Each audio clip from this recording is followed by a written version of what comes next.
In this chapter, we'll take a look at what I call an optional step in mastering, applying reverb to your audio. The reason why I call this step optional is that some may feel that adding reverb when mastering a compilation of several tracks will give the listener the same impression of space and environment from one track to the next.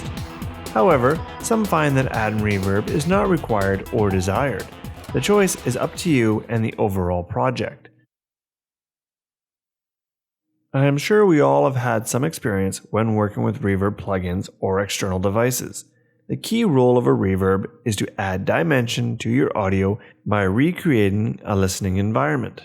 A good example is listening to a drum mix via close mics. You would hear and feel all of the drums, but none of the room or space that the drums were being played in.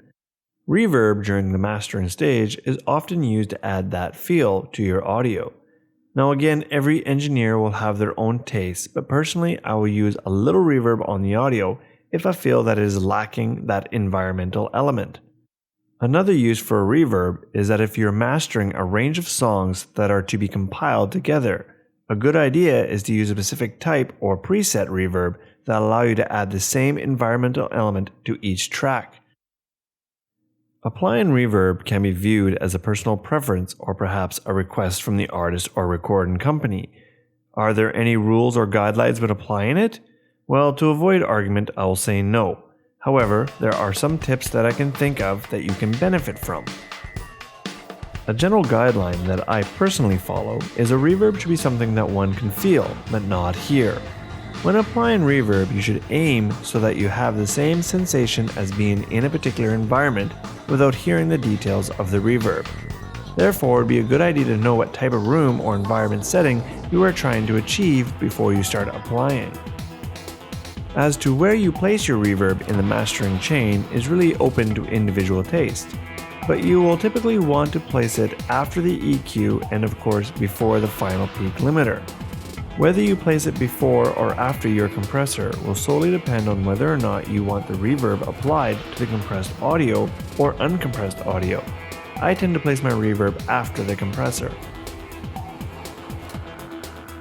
Presets seem to bring on a love-hate relationship with many artists or recording engineers.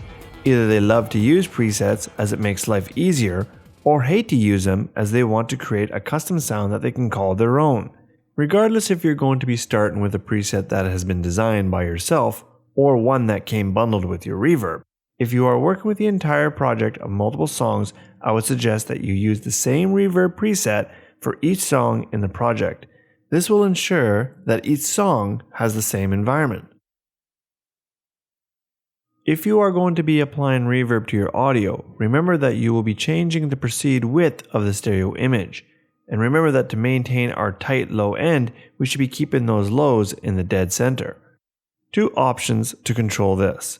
The first is to use a reverb that will allow you to control the frequency ranges of the reverb that is actually applied, so that you are applying a reverb to only the mid and higher frequencies. However, the problem with this is that you may not achieve the desired simulated environment without the low end portion of the reverb. So the second option might make more sense, which would be to apply reverb to the audio source before applying any phase correcting or converting the lower end frequencies to a mono channel.